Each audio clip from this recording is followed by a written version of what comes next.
Hello, and welcome to the Road to Autonomy Podcast. I am your host, Grayson Brulte. The Road to Autonomy Podcast is brought to you in part by Florida Internet and Television. It's time to cut the tax on tech.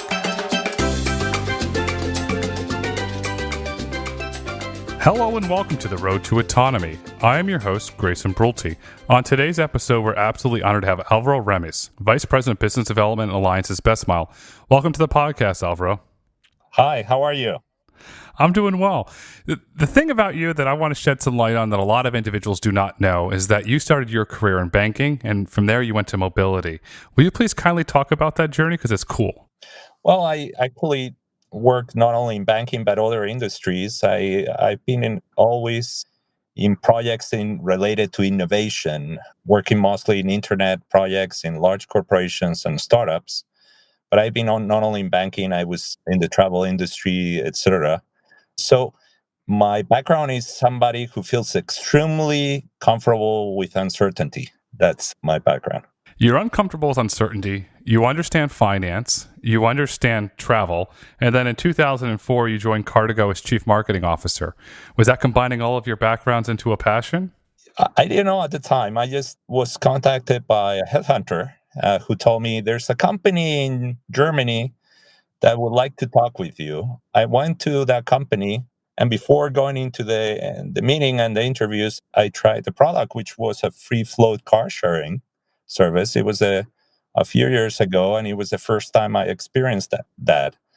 And it was that moment when I opened that car with my app, that the lights turn on, that I walk into the vehicle and the panel told me hello with my name and all those kind of things, that I was like, man, this is the future. So I fell in love. I went into that interview knowing that I really, really wanted to work in this industry. When you're going through the interview, did you tell them, hello, sir, hello, ma'am, I fell in love with your product and I love to do this? Yeah, I'm still like kind of 22-year-old kid sometimes with like my first interview coming out right of college. I get too excited with things. But as I said before, there's no other way to deal with uncertainty unless you have some bit of, childish view on things. So what is your view on the current state of the free floating car sharing market? Is it growing? Is it in decline? What is the current state of that market? Really, I would say, stagnant overall. It's a business that it covers a very unique use case for customers, but it really competes directly with ride-hailing in many markets where it covers a lot more use cases, a lot more convenient, and there's a lot more supply. So it makes it very challenging. And also, it's an asset-heavy business. So whichever company, whatever size they are, they need to have the asset, they need to run that asset. And with the current environment of investment, it's always very difficult to raise money in an asset-heavy business and invest in an asset-heavy business. On the other hand, I would have to say, and we'll talk about it probably later, I feel it's a core part of mobility that many people are disregarding. And once we go into autonomous, which will happen over the next few years, there's no way around it. Somebody needs to own that asset and make money out of it. Is it the banks that step in and own that asset? Yes, there are obviously companies which are specialized, and I would talk about the very unsexy world of rental car companies or truck rental companies or fully operational companies that are not very sexy because their margins are what they are and they own the asset, as I said, but they are highly, highly specialized into how to turn around that asset. And I think that is a knowledge that is not valued now because all the investment is going into asset-light mobility business models. You're right about asset light, not just in mobility, but across the global economy. That's the big trend. But you bring up a valid point. When you look at free floating car sharing, to me, if I'm an investor, that's the prelude to full autonomy because I can model and really kind of understand the economics of it. Yeah. Are there any companies or individual investors that you know that are investing in that space just to learn and prepare for the future of autonomy you can use the term go to school to kind of really learn and understand the nuances? Yeah, so the OEMs tried to do that, and many companies said, hey, the future of mobility is about electric, it's about shared, and then it's about autonomous. Well, autonomous is not there yet, but let's do electric and shared. And for instance, That's one of the things I did in Volkswagen. And the challenge is that you have to invest a lot of money and you still don't have the clear end game. When is this going to become autonomous? Because until autonomy comes, it cannot become profitable. You're right about the profitability, and investors are pouring billions upon billions of dollars into the mobility industry as a whole. And a lot of these companies, to be very frank, have no path to revenue, have no path to profitability. The markets are tightening. When do you, and especially when the SPAC craze dies down and crashes, when do investors start to turn the screw and say, you know what, we get this, but you have to chart a path to profitability? I think they already did. So I think in mobility overall, human-driven vehicles or asset-centered vehicles, kind of like car sharing, that's been going on for about 2 years now. And then on the autonomous, I think about more or less the same timing, people started asking some really tough questions after the accident in Uber in Tempe in Arizona. That's when people say, okay, yeah, I love the vision, but can you just give me some short-term revenues? And I think the pivoting of companies like Aurora into trucking, Waymo also doing Waymo Via, and other players, Ford with Argo, also into logistics, show that the end game is the end game. The end game is the Robotaxi. That's the big prize. That's the Shangri-La of mobility. It's the biggest market by a lot. But on the short term, you need to bring some revenue. So you teach not only your investors that you can make money, but your own team can learn how to make money. While it might be the Shangri-La, and that's a really great expression, great way to put it, will it ever become profitable? The autonomous on the robotaxis, you mean?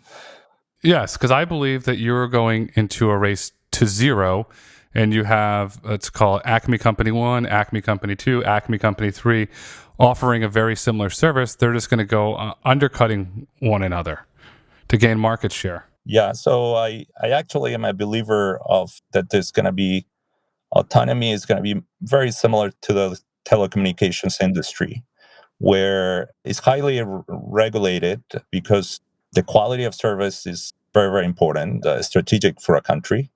Also, there are security reasons and for national security reasons. And then also the investment that you need to put up front before you see any penny back is tremendous. Just to lay down fiber or put mobile phone towers or 5G towers and everything else. So it's a very, very different business than the traditional mobility business where the return of investment is a lot clearer.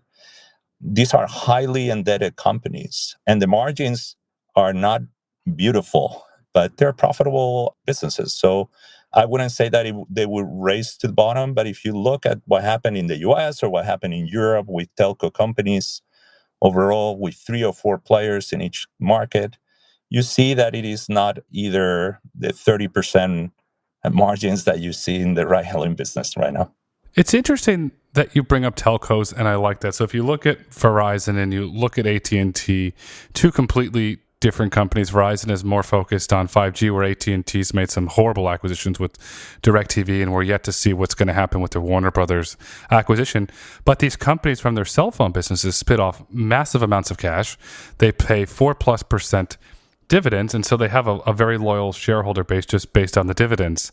I don't see the Robotaxi business necessarily generating that type of cash to support a large enterprise. What I do see generating a lot of cash is companies such as Voyage, which are going to operate in extremely contained niches around master plan communities, because they have the ability to expand margins by adding on different experiences. I could see running autonomy in resorts. I can see it running in the seaside in the south of Spain, or running in Portugal, all sorts of interesting things that you can start to expand margins. What do you think of that?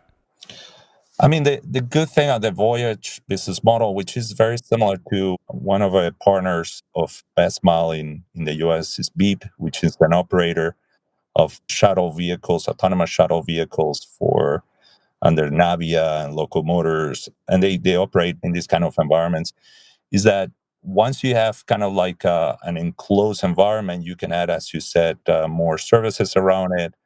And also you are not fighting for that customer in a similar environment that you would have traditional ride-hailing market where you need to buy the supply and buy the demand. which is a very race to the bottom, which goes back into the telco market, which is the customer acquisition costs are what they are, and they know them very well, and that's what they look at every single day.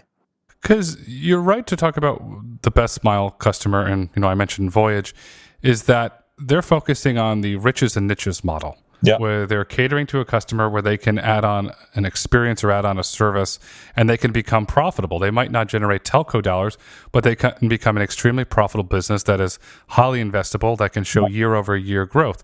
When do more companies go there?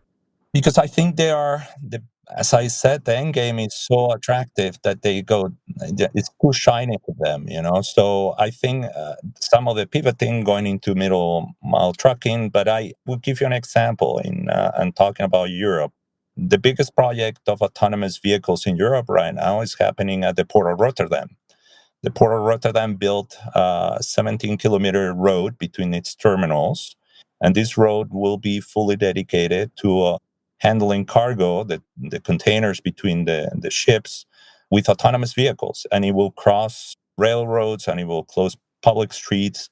It's expected to be, it's an estimation about 100 vehicles doing this. And it is a public tender that is going on right now. So it is a very enclosed environment. You won't see the Waymos or the cruises in this kind of projects, but they have a very, very deep integration with the operations of a client of the Port of Rotterdam.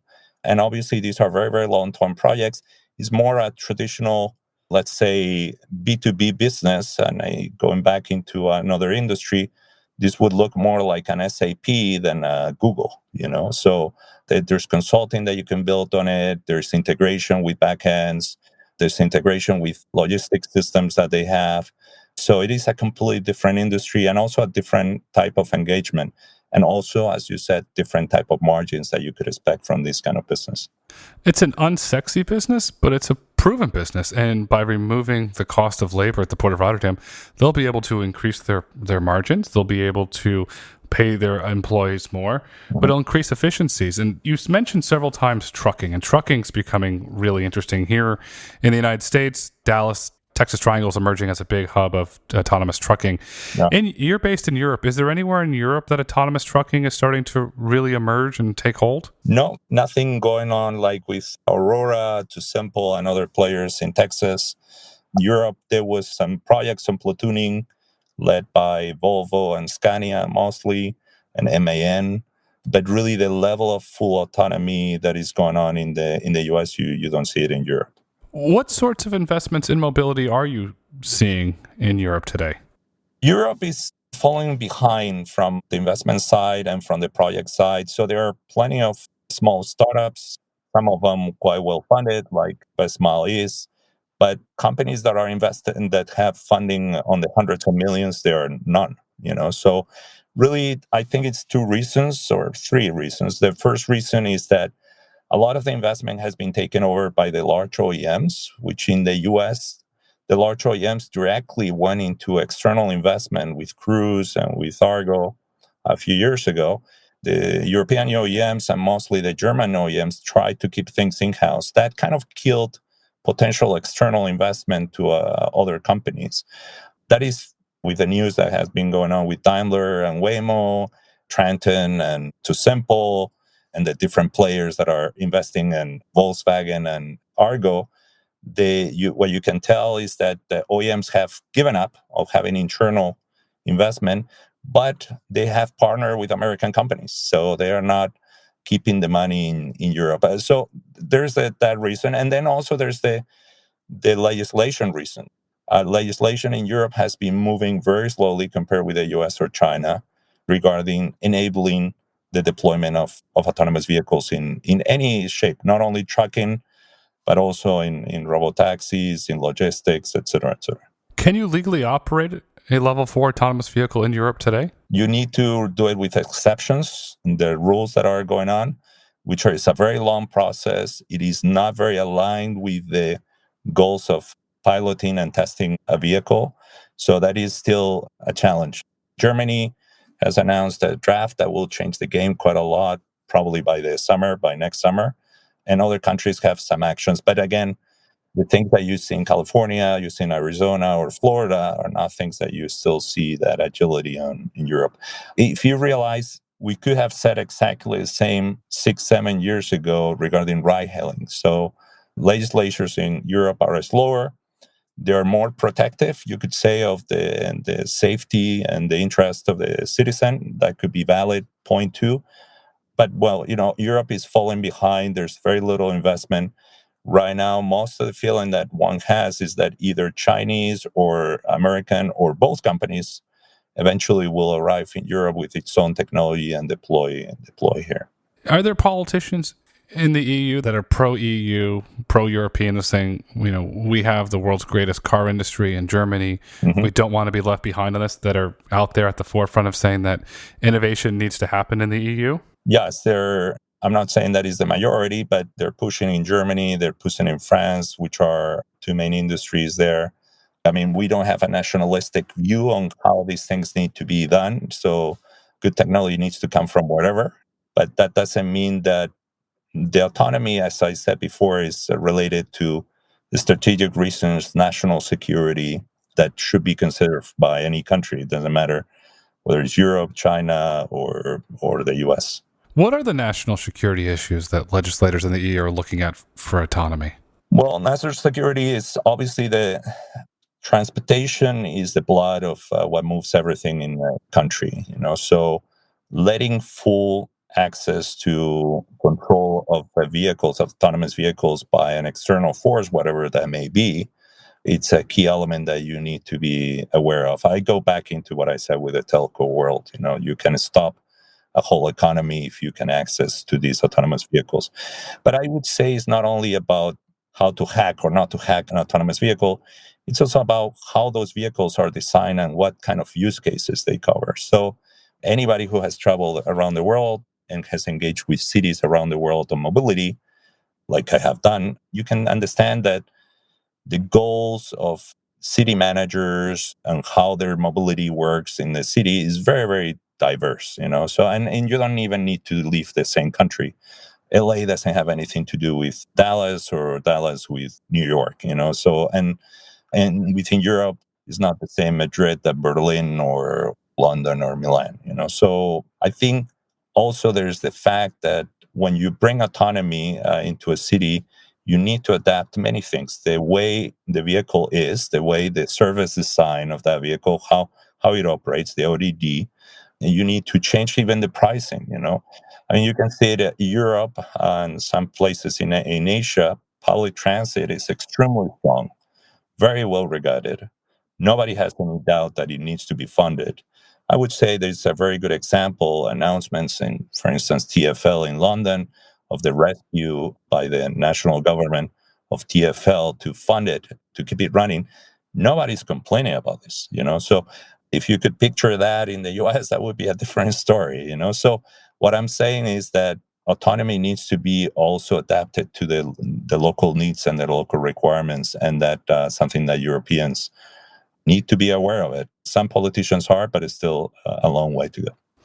You're right about the local needs and the requirements, and working hand in hand with the city managers and the city councils and the mayors, because every community, no matter where you are in the world, is different, and they're going to have different mobility needs. Some communities might skew older and they have to move residents to and from doctors or to community centers or senior centers, where more might be a more suburban community with a lot of kids and need to move kids to and from baseball and to football. For you being over, for those Americans, it's still soccer, but to Europeans, it's football. Yeah. And there's different needs and different form factors.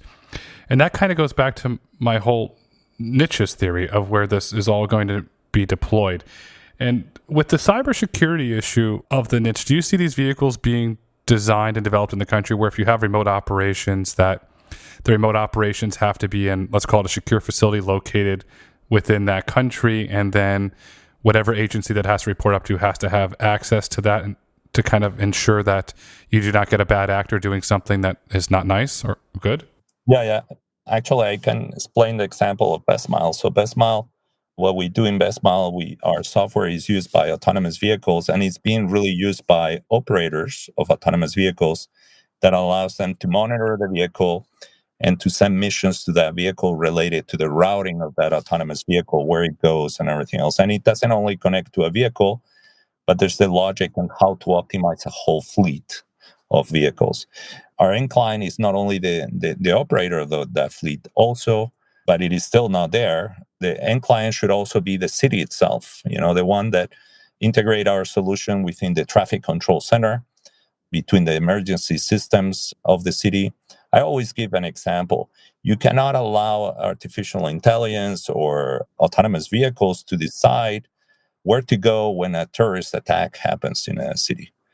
So there needs to be some upper control, some upper logic that there's no way around it. For many years it will have to be human in order to decide what to do with those vehicles. The same way that trains, many of them are autonomous, and they have a central control panel where there's things that are being decided by a human.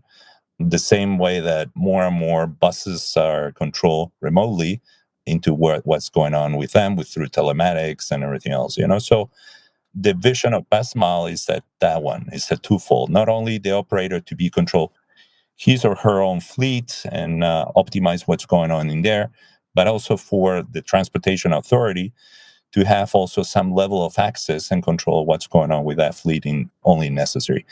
That, of course, we're very, very far away because there's so many questions. It's like, okay, what does the transit authority, what kind of rights do they have? When can they intervene and when they cannot? When is it really to the operator, et cetera, et cetera? So there are many questions there.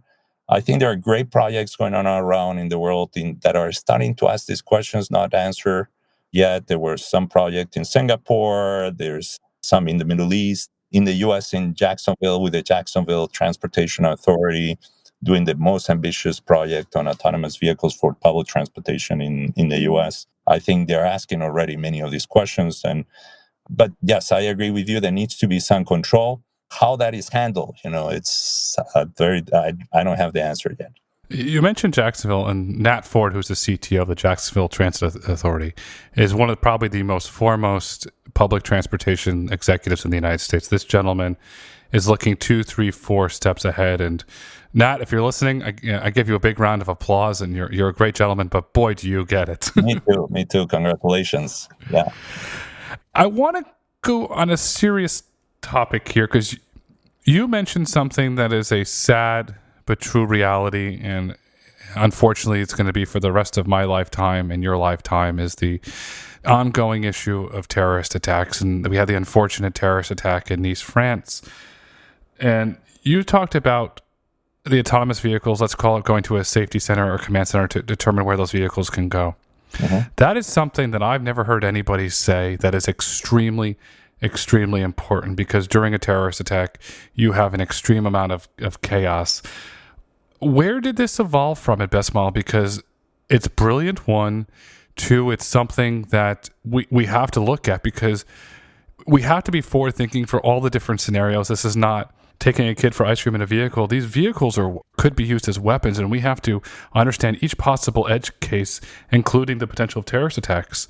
So where did this evolve from? Because it is absolutely brilliant and strategically important, and it's something that every company needs to look into. Actually, Bestmile was very much focused on the operations part of it, so not so much into having like a transit authority or a higher level of control, but it comes really from my experience in Qatar. So one of the projects I did in Volkswagen was I led the negotiations for a project of autonomous vehicles in Qatar.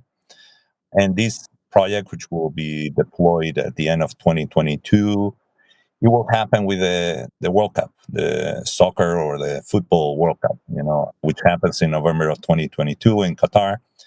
It's the first time that the whole World Cup is being done in a single, even though Qatar is a country, it really is the main place. Is Doha is the city.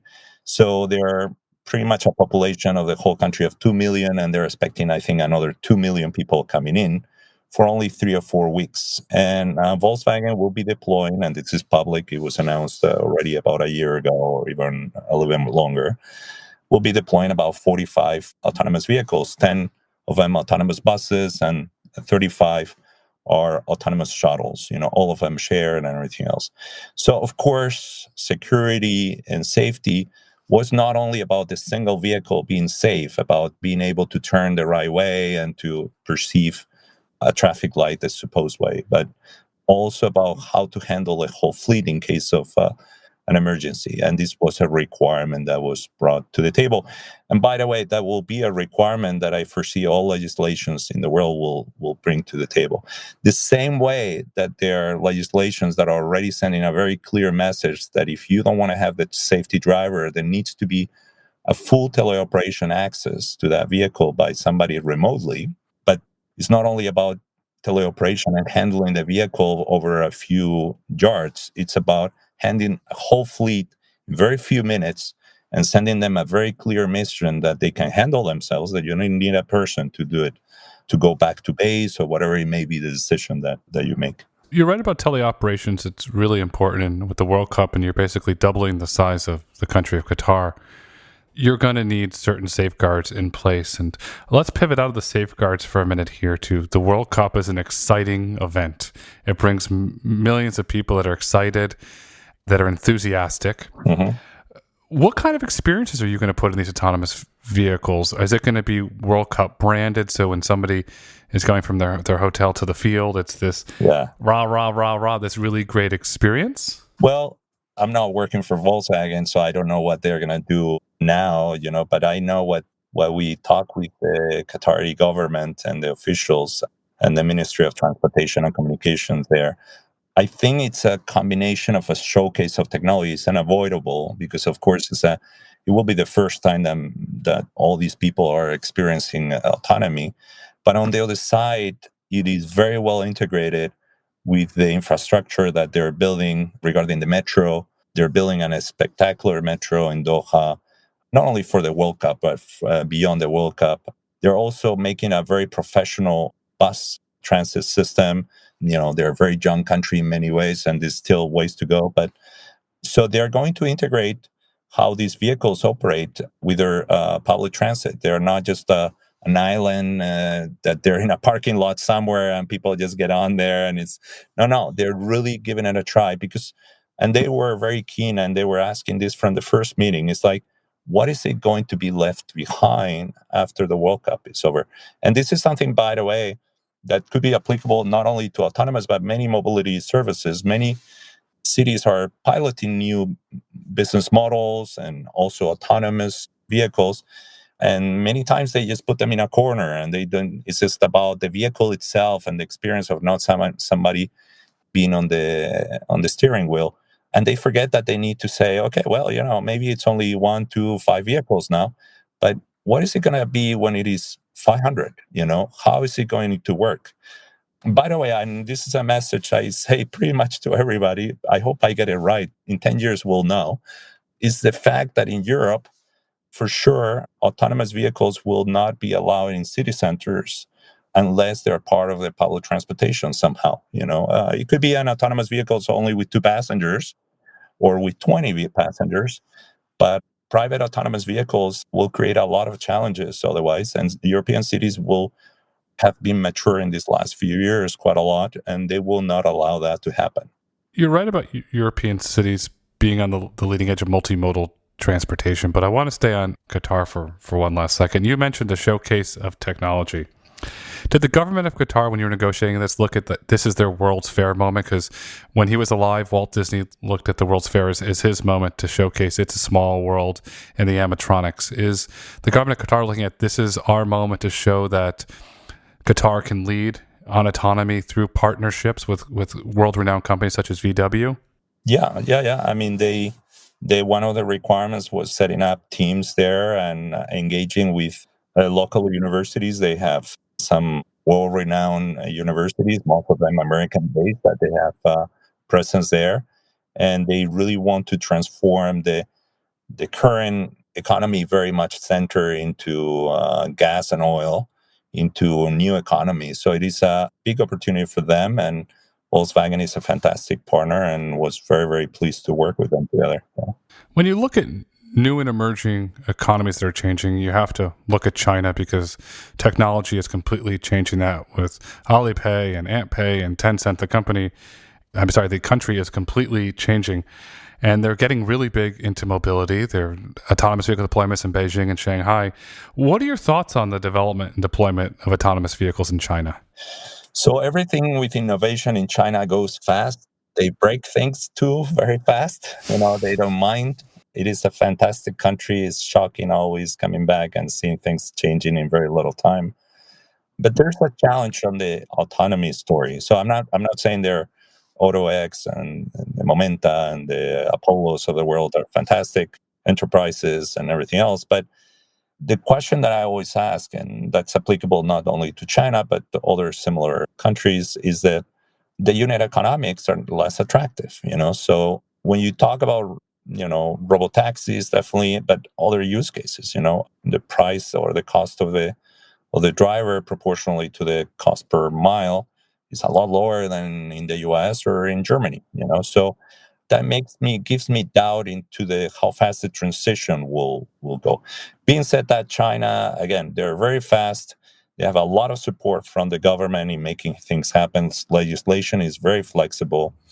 We signed, for instance, recently in Bestmile a partnership with Neolix, which is a logistics type of vehicle that already has 400 vehicles operating in China in just a little bit over a year. So yeah, I mean, and then also it's very difficult from a Western point of view to really say, oh, this is going to be the way China goes. It's just they have their own.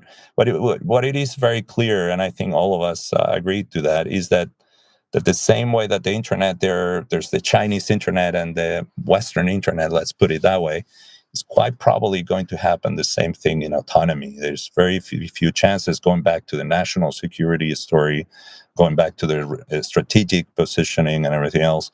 There are going to be two type of autonomy deployments, for better or worse. I think it is probably for worse, because it would be easier for vehicle manufacturers, for SDS manufacturers, for software companies that go around the vehicle like Bestmile, to have a single type of technology that you can deploy anywhere. And for the entrepreneurs and companies that want to deploy in China, and Steven Schwartzman, the co-founder of Blackstone, has said a lot about this, you have to take the time to understand the Chinese culture. And a lot of companies rush in there and just see money, money, money, and don't understand the culture, and they end up failing. When we look at cultures, the Chinese culture is different from the European culture, and the European culture is different from the American culture. What role do you see culture playing in autonomous vehicle deployments around the world, and how do you think that these will be different in these three major markets? I would say that, as I said, the drive will be always economic. That's a comment, so there's no doubt about that. But the way to experience the vehicle is going to be different. Americans are in general less used to share, so there will be proportionally a lot more sharing in Europe, and definitely a lot more sharing in China. Then I think that the experience within the vehicle is going to be completely different. The same way you were talking about WeChat and Alipay and all these things is like it will be as different as watching TV in Los Angeles versus watching it in Berlin versus watching it in Beijing. It's like, even if you understood the languages that they're speaking, they're completely different universes. So the experience within the vehicle, how to engage with the vehicle, is very, very different. I actually have the experience also with this partner, as I said, Neolix. We also signed with another one called iDriver Plus, which has kind of autonomous vehicles for street cleaning and everything else. And just the customer interfaces and how the customer engages with the autonomous vehicle, it is so different. So they need to adapt it to the different cultures, because otherwise they won't buy it. Their customers won't buy it. So. And that's what makes you a special individual, because you're based in Spain. You understand global culture. You're an honest person. You're somebody that's generally loved and recognized throughout the industry, but you understand culture. And I'd love to bring this conversation full circle and ask you a super personal question. When and why did you become first interested in autonomous vehicles? It actually, I wish I could take the credit. I proactively looked for it, but actually it was an RFI that Singapore published in 2017. So Singapore, which you know very well, it is a spectacular place from a mobility point of view. So many companies, ST Engineering, Autonomy at the time, now Motional. with projects there, the headquarters of Grab. Uh, so many things going on in that city. And the way they see public transportation is like, it's humbling just to see how they do things there. So they published an RFI in 2017 for, I believe it was called something like autonomous public transportation or something like that. Let me tell you, it was in 2017. It was the manual of how an RFP should be published in 2030. It was spectacular. The level of detail, the requirements, and everything else. So it just fell on my desk. And at the beginning, I was like, what do we do with this? Do we do anything at all as Volkswagen? And I decided together with my bosses to give it a try. We built a partnership within Volkswagen. It was Scania and Volkswagen, the brand itself, Scania with autonomous buses, Ericsson, Grab, the ride-hailing company, Singtel, the telecommunications company, and different other players, SMRT, which is one of the 2 public transit operators in Singapore. And we answered the RFI. And that process was like so exciting. It was like amazing. They published an RFP afterwards, and then Volkswagen Group is doing something there, but not related to the RFP. It was just, it hooked me. I would say it was the equivalent of that day when I was in front of the car sharing vehicle, the Little Smart in Stuttgart at night, I remember, and I pressed the button and it just like light up and the doors open. So for me, that RFI, and I really have to appreciate LTA, the Land Transport Authority, leadership in that, and all the engagement I had over the years with them, because they opened their eyes to me, and I'm still working on this, and I hope I will for many years. You've mentioned several times throughout this conversation, partnerships. Mm-hmm. Are partnerships the key to enabling autonomy? Yes, it's unavoidable. I think also you can see it in the market, the partnerships that even the leader who has so much money compared with other ones, Waymo, they're building partnerships, and they're completely accepting that. They're building partnerships 2 ways. They're building partnerships in their shareholder and the board, so they don't have only Google people in there. And also they're building partnerships in how to deploy. They built a partnership with public transportation in Phoenix. And of course, these are first steps. There's a little bit of PR into this. We all know that. But I think there's a true commitment into a long-term vision that in order to deploy, not only you need to partner with the public transit or with Avis for operations, but you also need to partner with financing companies that we were talking in order to scale. There's no way around it. I mean, this is the telecommunications, the cost of deploying fiber optics or 5G technology or whatever. It's a joke compared with the money that will be necessary to deploy mobility at a scale once autonomy is ready to do so. That's a really great way to wrap this up. And I'd like to ask you this question as we look to wrap up. What would you like the listeners to take away with them about the future of mobility and the impact it'll have on their daily lives? Wow, that's a big question. Well, I feel that our life will be improved by technology, but we also technology needs to solve real problems, and before we think about the technology, we need to think about what the problems we need to solve.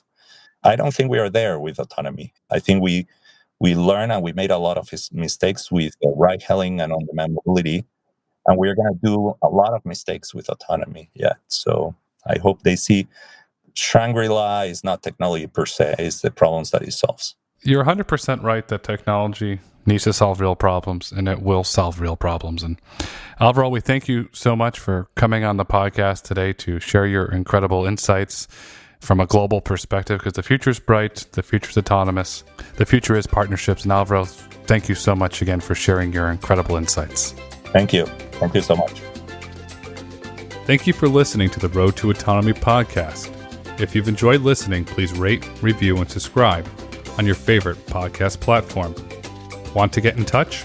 Follow us on Twitter at Road to Autonomy or email podcast@brulteco.com. The Road to Autonomy is produced by Brulte & Company. The views and opinions expressed on the Road to Autonomy podcast do not necessarily reflect the views and opinions of Brulte & Company. The content discussed in this podcast is for informational purposes only and should not be taken as legal, tax, investment, or business advice.